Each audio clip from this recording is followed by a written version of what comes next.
बहू और बेटी समान। माँ, मैं बहुत थक गई हूँ घर संभालते संभालते। यहाँ मेरी थकान किसी को नज़र नहीं आती। कुछ दिन आराम करना चाहती हूँ। सोच रही हूँ कुछ दिनों के लिए अपने मैके आ जाऊँ। आते हुए अपने बच्चों को भी साथ ले आऊँगी। वे वहीं से स्कूल चले जाएंगे। आखिर एक ही शहर में ससुराल और मायका होने का कुछ तो फ़ायदा मिले। नम्रता ने फ़ोन पर अपनी माँ से कहा। पार्वती जी ने दूसरी तरफ से कहा, हाँ बेटा, जब तेरी इच्छा हो आ जाना। आखिर ये तेरा भी तो घर है। ठीक है माँ, तो मैं कल ही आ जाऊंगी। नम्रता खुश होके बोली, हाँ बेटा, कल आ जाओ, मैं तुम्हारा इंतज़ार करूंगी। अभी मैं फ़ोन रखती हूँ, मुझे मंदिर भी जाना है। पार्वती जी ने फ़ोन रख दिया और सीधे किचन में गई। किचन में खाना बना रही बहू से बोली, अरे अनुपमा, सुनो, कल तुम्हारी ननद आ रही है। आज बाजार जाकर फल सब्जी और मिठाइयाँ लेकर आना। बेचारी मेरी बेटी ससुराल में नौकरों की तरह काम करती है और उस पर कोई ध्यान ही नहीं देता। यहाँ आएगी, कुछ दिन रहेगी तो उसका मन और तबीयत अच्छे रहेंगे। सास के मुंह से ऐसी बातें सुनकर अनुपमा का चेहरा उतर गया। वह मनी मन सोचने लगी, काश आपको मेरी थकावट भी नजर आती। मैं भी दिन रात झाड़ू पोछा, बर्तन, खाना बनाना, मार्केट जाना और हर वह काम करती हूँ जिससे हमारे परिवार वालों को कोई दिक्कत ना हो। काश आप मुझ पर भी ध्यान दे पाती। आपकी बेटी तो जब मन में आता है तब यहाँ आ जाती है, लेकिन मैं एक साल में एक बार ही अपनी माँ के पास जाती हूँ, तब भी आपको प्रॉब्लम होती है। मैं भी इंसान हूँ, मेरा भी मन है, मुझे भी लगता है अपने माँ के पास जाकर थोड़ा आराम करूँ, सुख दुख की दो चार बातें करूँ, अपना मन हल्का करूँ। भगवान, अब तुम ही कुछ करो ताकि मेरी सास की आंखें खुले और उसे मेरी थकावट भी नजर आए। शाम तक भगवान ने जैसे अनुपमा की सुन ली और उसकी ननद का फोन आया। ननद ने अपनी माँ से कहा कि उसकी सास ने उसे मायके आने के लिए मना कर दिया है, इसलिए इस बार वो नहीं आ सकती। पार्वती जी बोली, ऐसे कैसे मना कर दिया? पहले तो कभी वो तुम्हें आने के लिए नहीं रोकती थी, इस बार भला क्या हो गया? लाओ मेरी बात कराओ उनसे, मैं समझाती हूँ। नम्रता ने फोन अपनी सास को दिया। पार्वती जी ने कहा, नमस्कार समधन जी, आपसे कुछ कहना है। समधन जी ने कहा, कहिए। दरअसल नम्रता कल त्योहार है, इसलिए अपने मायके आना चाहती है। अगर आप उसे भेज दें तो अच्छा रहेगा। नम्रता की सास ने कहा, देखिए समधन जी, आपकी बेटी मायके जाकर रहे, इस बात के लिए हमने उसे कभी नहीं रोका और इस बात से हमें कोई प्रॉब्लम है भी नहीं। कुछ दिन पहले मैं अपने रिश्तेदार की शादी में गई थी।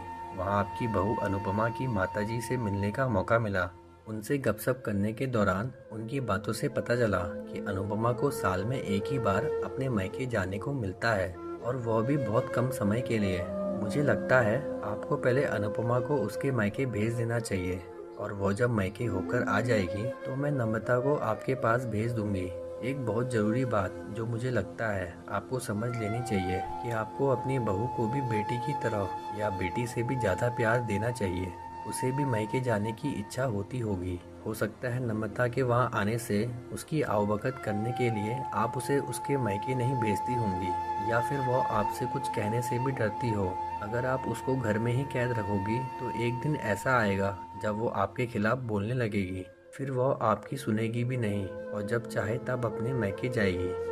ऐसी परिस्थिति आए, इससे अच्छा है कि आप ही कुछ बदलाव अमल में ले आएं, जिससे आपका रिश्ता और रिश्तों की मिठास खराब ना हो। पार्वती को अपने समधन के हर एक शब्द में सच्चाई नजर आई। उन्हें महसूस हुआ कि उन्होंने अपनी बेटी के प्यार में अंधे होकर कभी भी अपनी बहू के मन का विचार नहीं किया।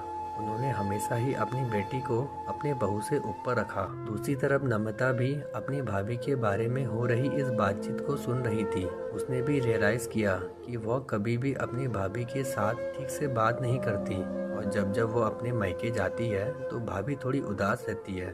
पार्वती जी ने अपनी बहू को बुलाया और उसे कहा कि अनुपमा कुछ दिनों के लिए नम्रता नहीं आने वाली है, इसलिए पहले तुम अपने मायके होकर आओ। यह सुनते ही अनुपमा का चेहरा खिल गया, क्योंकि यह पहली बार था जब उसकी सास ने सामने से उसे अपने मायके जाने के लिए कहा था। अगले दिन अनुपमा अपने मायके गई और इस बार एक दो दिन नहीं, पूरे हफ्ते भर रहकर आई।